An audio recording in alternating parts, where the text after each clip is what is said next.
boxer or something. Now, he's a good guy. We like Jack Dempsey. So. And this is what we use now. This is called a mucking machine. This is an Ironco 12B mucker. It operates on compressed air, and it works a lot like a little front end loader. And rather than talk about it, I'll just show you the mucking machine. And I'll mention this thing is loud, so you may want to plug your ears because it is loud. But this is how we do it now. It just makes the job go a lot faster and a lot easier.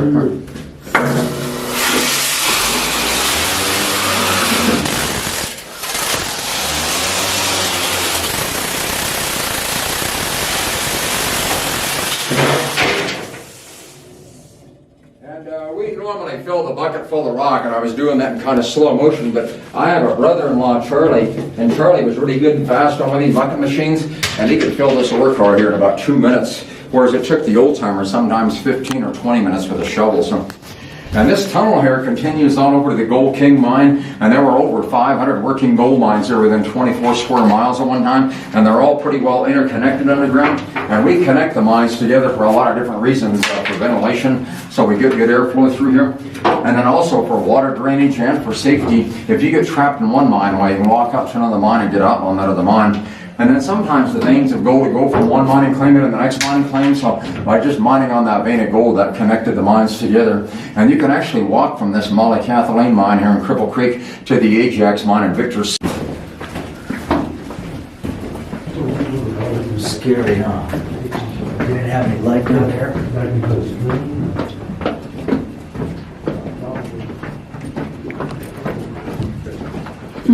Yeah. Me.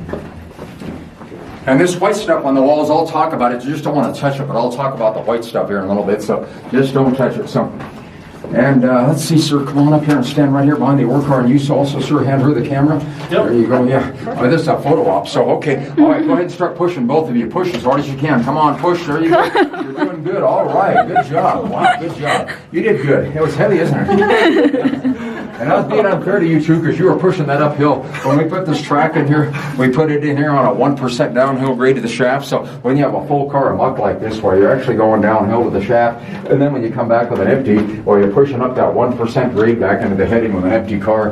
And years ago, they used donkeys down in the mines to pull these ore cars around. And once they brought that donkey down in the mine, and they left them down here for most of their entire life, they built a stall for them down here, brought their feed down to them in their water. And after a while, with the donkeys, they go temporarily blind down here from being in the. Oh, this is going to be loud.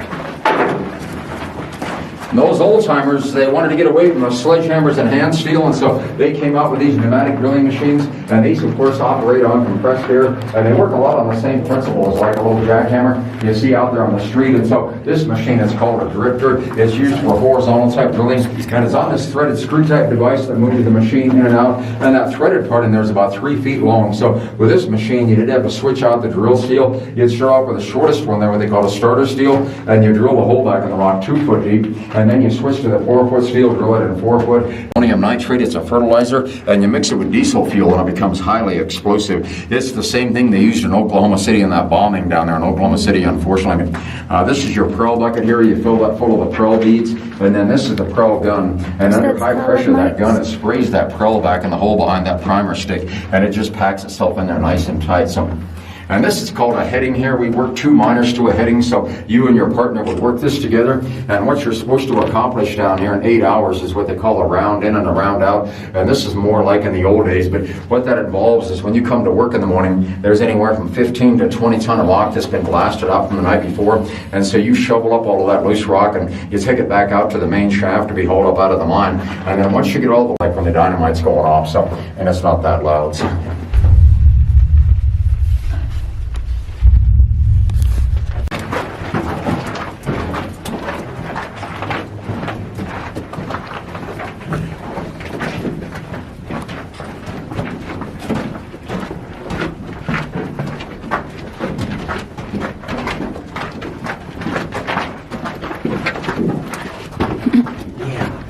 Yeah, right through here, especially that magnesium sulfate. It does look like snow or snow crystals, but it's all salt, so it's like a blizzard went through here.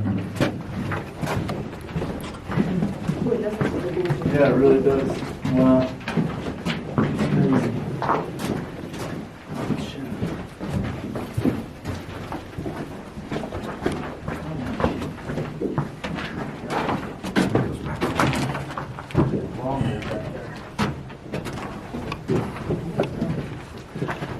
That's a lot. So you're in from where, Allison? We're from Dallas, Texas. Wow, really? Wow, good deal. I asked a little girl that the other day, I said, where are you from? And she said, I'm from America. I don't, a little dark area up there right below that timber. It almost looks black, but it's actually a dark purple. And it's in this piece of rock here too. And that purple rock, it's called fluorite, or the old timers called it fluorine. And that's a very good indicator of gold-bearing ore. Anytime we find that purplish rock like that, where there's usually gold with it. And if you have any doubt about it, where you take a little grab sample, some of the loose rock out of the vein, and you put it in a small canvas bag like that over there, and you send that up to the assay office, and the assayer, he tells you how much gold you're getting per ton, and if there's enough gold in the rock, well, then you go ahead and mine the vein on out. So, and just to give you a little background on Cripple Creek and Victor, this just the one time it was all a big volcanic bowl, and when that volcano exploded,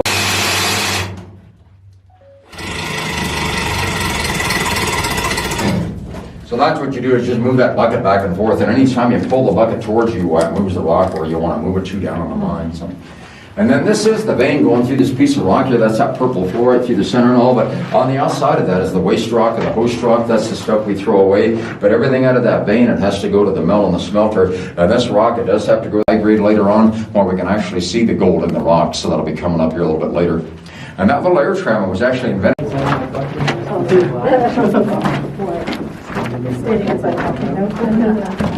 Now, Peggy, she's been inside of a volcano, I know. No. What?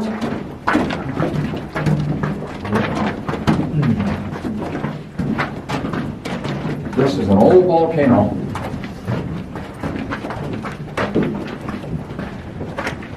And right there's that little air locomotive, one of the very first ones they ever came out with. That was almost too small to do the job. They got them started building those air trams. And when I have the kids down here, I tell them that's our version of Thomas the Train right there. So, yeah, good old Thomas. So.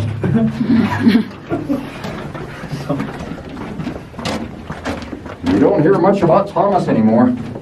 I think he said something political and they canceled him. That's true.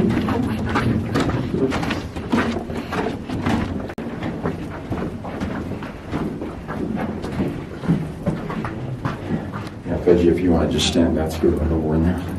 And so this is one of the later model air locomotives. It's probably still 70 or 80 years old, but it's just a little 2-cylinder motor on there that operates on compressed air, and it'll pull 4 or 5 of those ore cars at one time. And now these have kind of gone by the wayside. We use diesel motors underground and big battery-powered electric motors on all of that instead of the air tram. And then it's a copper sulfate, so we do find some copper.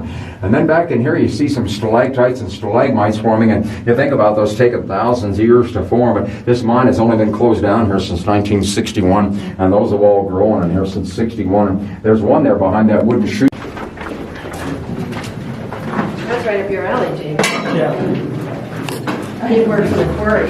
So this is the type of drilling machine that we use up in the stopes. This is called a wiggle-tail stoper. It's a really old machine. It dates way back. It did operate on compressed air, but all it did was just hammer that piece of drill steel back and forth into the rock. It didn't rotate. So that old timer had to stand on that drill plank that I was showing you back there, and he would move this handle back and forth all day long to keep the drill steel from getting hung up in the rock. And then with this machine, they were drilling dry. It's a lot of dust in the air, and they were breathing that rock dust down into their lungs. What goes up must come down.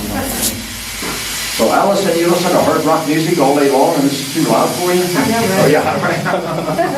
Punk rock, there you go. And I'll take you over here and show you one of the big stopes, and take a look at this black and white photograph as you go by, because this is back when they were working with candles and sledgehammers and hand steel, no hard hats, so those guys were tough.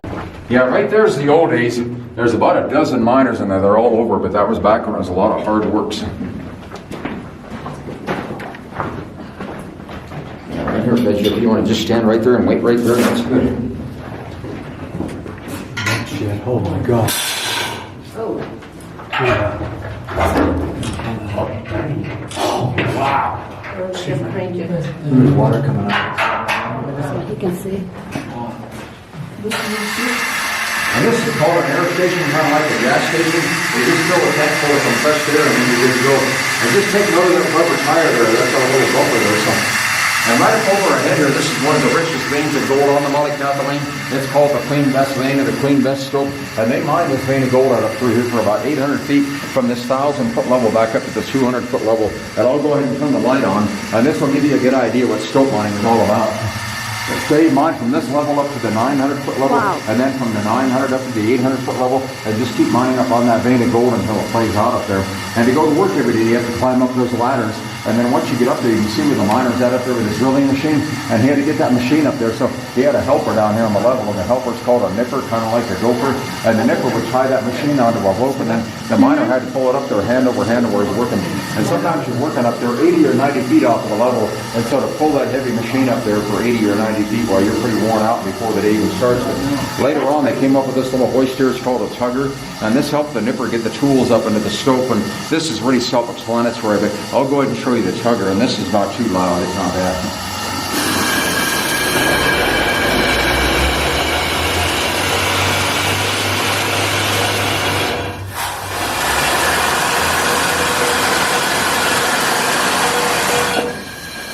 Just another way for the nipper to get the tools up into the stope. And needless to say, the stope mining is certainly one of the most dangerous jobs on the mine. And they were the top paid miner here back in the 1930s. And what they made for working up there was $4 a day.